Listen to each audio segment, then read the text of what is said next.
What is Christianity? Obviously, it has to do with the person of Christ. It's in the name, right? Christ is a Hebrew promise, a deliverer that was promised to the Israelites. And beyond our comprehension, sin came into this world. Separation from God. And that's what sin is. Sin is separation from God. Every time we lie, every time we think we have envy, we have jealousy, this is separation from God. Separation from a holy God, a hateful human being. The things we see now is the result of the fall of man, the result of sin. And this begs a question. If God is holy and cannot have anything to do with sin, if God is righteous and must always go against sin, how can we ever be reconciled to God?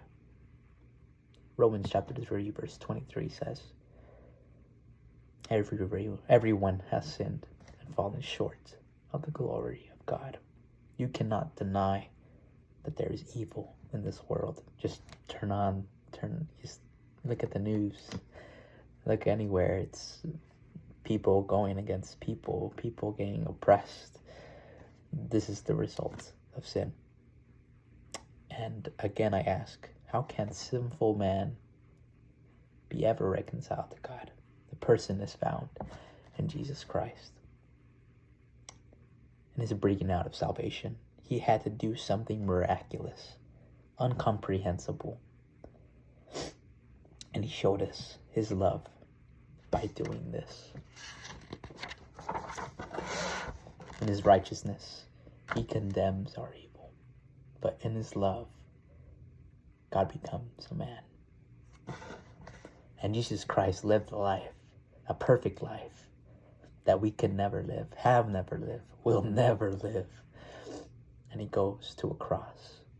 You've probably seen a rendition, a version of the crucifixion, and how he got nailed to a cross, and how he they put on the crown of thorns on him. You probably have seen it, the Passion of Christ. I think that's how it's called. But it's impossible to capture, even in the best of movies. It took more than the physical death to pay for our sins.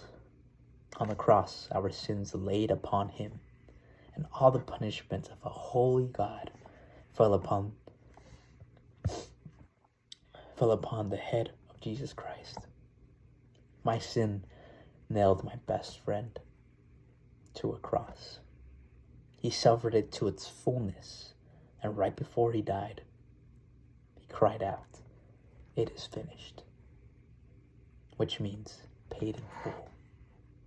We owe a debt to God because of our sin, and that debt was eternal punishment. That on the cross, God himself took our place before our sin, the wrath of God that we deserved. And on the third day, he rose. The Bible teaches that Jesus is the way, the truth, and the life, that no one gets to the Father except through him, that there is one mediator between God is man, to man is Jesus Christ. A true Christian can say they are going to heaven without being self-righteous. Why?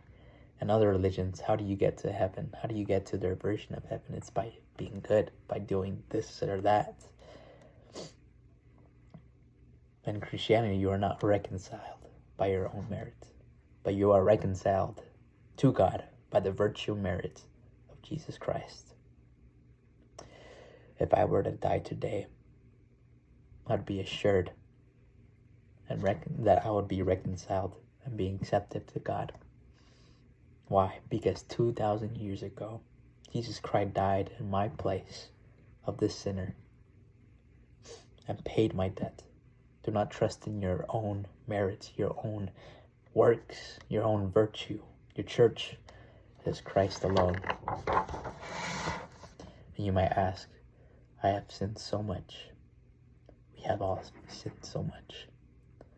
But his death is more powerful than any sin we could have ever commit. His death is sufficient to pay for all of our sins.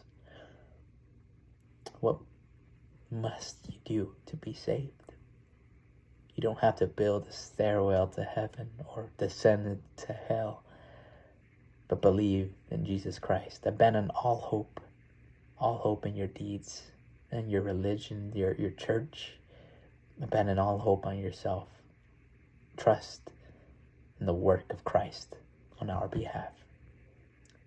John 3:16, for God so loved the world that he gave his only begotten Son, that whoever may believe in him shall not perish but have everlasting life.